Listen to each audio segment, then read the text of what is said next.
Thank you. आप सभी को नमस्कार। आप सभी को नमस्कार। जो नहीं बोल रहे हैं उनको भी नमस्कार। अभी तक आप लोगों ने तालियां जो जब से आप आए हो तब से बजा रहे हो किसी और के लिए। मैं चाहता हूं एक बार अपने दोनों हाथ ऊपर उठा के अब तक की सबसे जोरदार तालियां अपने लिए बजाइए। हाथ ऊपर करके जोरदार। ये पीछे से कुछ लोगों ने हाथ उठाए, कुछ लोगों ने नहीं उठाए।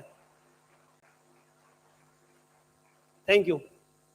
सबसे पहले ऊपर वाले का बहुत बहुत धन्यवाद कि आज फिर एक बार मुझे स्टेज पे आने का सौभाग्य मिला। मैं दो बातें आपसे करने वाला हूं, सिर्फ दो बातें, कि एसलीपीएस वेलनेस में आने के बाद एक व्यक्ति कैसे अपने पूरे जीवन को कम समय में बदल लेता है, और जो लोग एसलीपीएस में नहीं है या जो लोग ज्वाइन नहीं करते हैं या उनकी लाइफ में क्या होता है। क्योंकि जब तक मैं एसलीपीएस में नहीं था मेरी लाइफ क्या थी, और आज एसलीपीएस में आने के बाद मेरी लाइफ में कितना बड़ा परिवर्तन आया, आप जानना चाहते हैं? सारे लोग जानना चाहते हैं? दोस्तों, मैं सबसे पहले एक ही बात आप लोगों को बता देना चाहता हूं कि हमारे देश में लगभग 150 करोड़ लोगों की जनसंख्या है, और 150 करोड़ में बहुत लोग बहुत पैसे वाले लोग हैं। उनके पास इतना पैसा है कि उनको ये नहीं मालूम कि हमारे अकाउंट में कितना पैसा है, उनको ये नहीं मालूम हमारे घर में कैश कितना रखा हुआ है। लेकिन एचडब्ल्यूपीएल के अंदर एक व्यक्ति इतना बड़ा ब्रांड बन जाता है, बहुत ज्यादा पैसा होने के बावजूद भी लोगों को अपने गली मोहल्ले शहर अपने देश में सम्मान नहीं मिलता। लेकिन जो लोग एसलीपीएस में आ जाते हैं उनको 7 समुद्र पार दुबई में भी सम्मान मिलता है। आप लोगों ने भी देखा होगा, यहां पर बुके मिल रहे थे, और जब बुके मिल रहा था तो मैं अपने आप में बहुत बड़ा गर्व महसूस कर रहा था कि मुझे दुबई जैसे जगह पर मुझे बुके मिल रहा है। अपने आप में ही बहुत बड़े प्राउड की बात है। उसके बाद मैं बहुत बहुत धन्यवाद करना चाहता हूं मेरे सभी अपलाइन। मैं चाहता हूं एक बार जब मैं नाम लूं तो एक बार आपकी जोरदार तालियां हो जानी चाहिए। महागुरु जी शिव कुमार सर का एक बार जोरदार तालियां हो जानी चाहिए। महागुरु जी महिपाल सर का, महागुरु जी मामचंद सर का। और हम सभी को लगातार एजुकेशन देते रहते हैं, लगातार हम लोगों को सिखाते रहते हैं कैसे आगे बढ़ना है।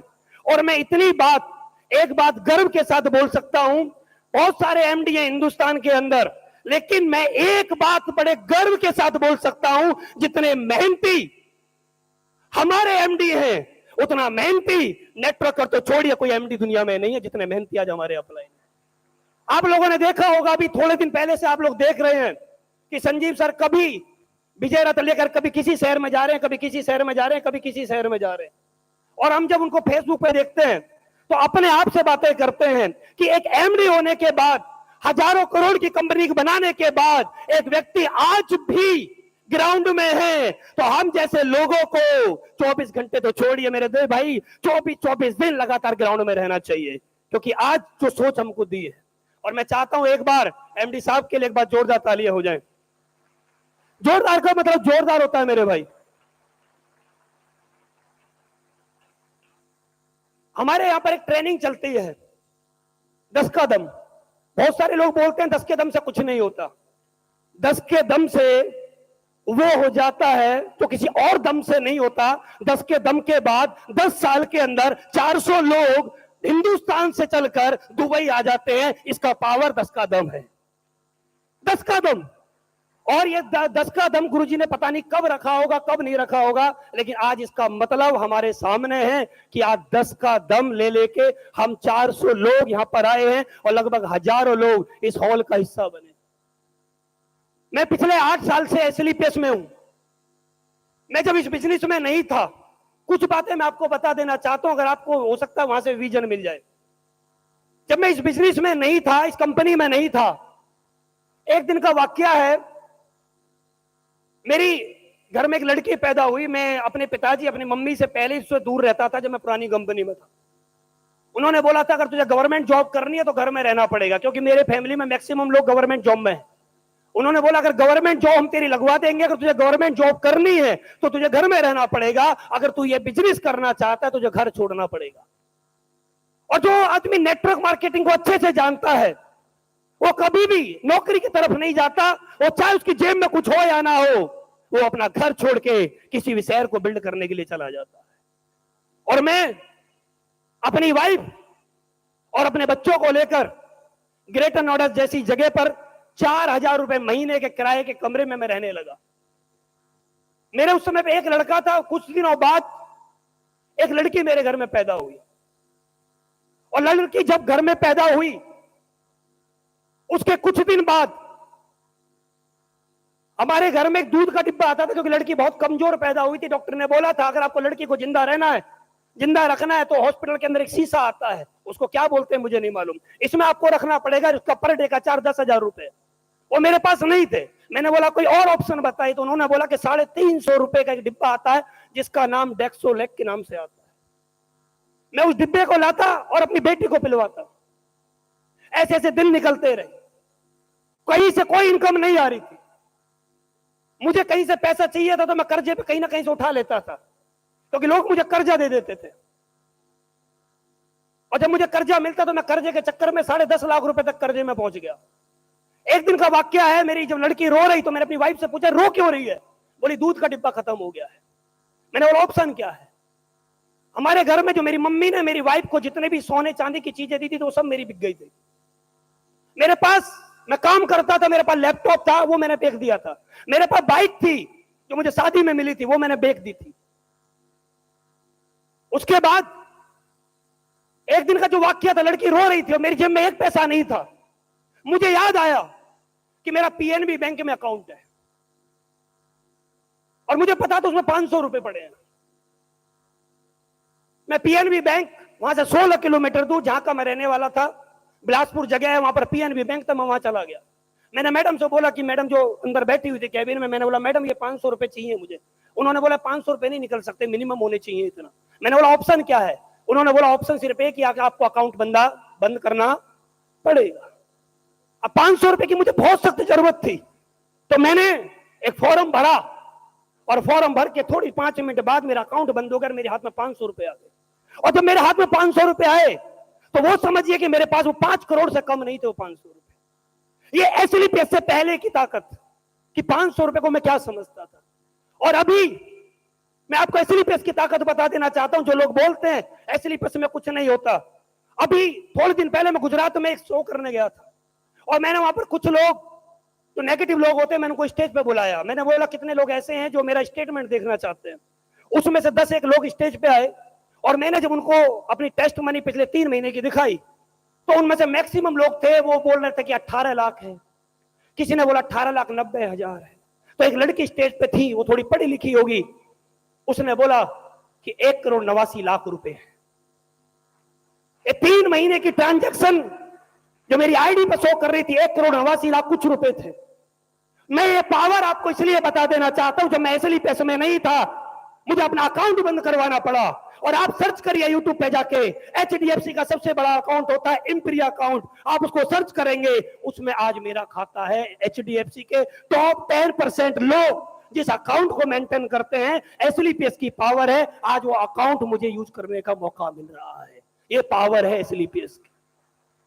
मैं जब इस बिजनेस में आया था उस समय पर मेरे पास चलने के लिए व्हीकल नहीं था, लेकिन आज एसएलपीएस वेलनेस की बदौलत एक नहीं कितनी गाड़ियां सब लोग जानते हैं। लेकिन सबसे बड़ी बात है, मेरे जैसे व्यक्ति के पास, मेरे जैसे लड़के के पास, आज जब मैं इस क्लास से चलता हूं तो मुझे गर्व महसूस होता है। और मेरे को गर्व महसूस नहीं होता। मैं कौन हूं? एक बार की बात है, मैं और महिपाल गुरुजी ग्वालियर जा रहे थे, और उस समय पर महिपाल गुरुजी के पास जैगवार गाड़ी थी। हम एक पेट्रोल पंप पे रुके, एक लड़का वहां पर आया, उसने ऐसा शीशा नॉक किया, तो मैंने उसका बटन दबाया और शीशा नीचे किया। उसने बोला ये गाड़ी कितने रुपए की है? महिपाल गुरुजी की जैगवार जो है। मैंने बोला भाई मुझे मालूम नहीं है, सर खड़े उनसे पूछ ले। वो सर के पास गया और सर ने बोला मुझे नहीं मालूम, वो जो साहब हैं जो गाड़ी चला रहे हैं उनसे पूछो। वो मेरे पास आया, उसने बोला कितने की है? मैंने बोला मुझे नहीं मालूम, सर के पास गया। तो जैसे ही वो सर के पास आया तो उसने फिर बोला सर को कि वो तो ये बोल रहे हैं कि गाड़ी इनकी है। नहीं, महिपाल सर ने बोला कि नहीं पूछो उनसे, गाड़ी उन्हीं की है, वो साहब हैं। उस दिन मैं लोअर टी शर्ट में था, और जब आप मुझे लोअर टी शर्ट में देखोगे ना, तो उस लड़के ने एक ही बात महिपाल गुरुजी के मुंह पे बोली, ये भी कोई साहब है? सोचिए, जिसको लोग साहब नहीं बोलते थे वो लगभग 3 करोड़ की गाड़ी से चलता है। ये एसलीपीएस की पावर है।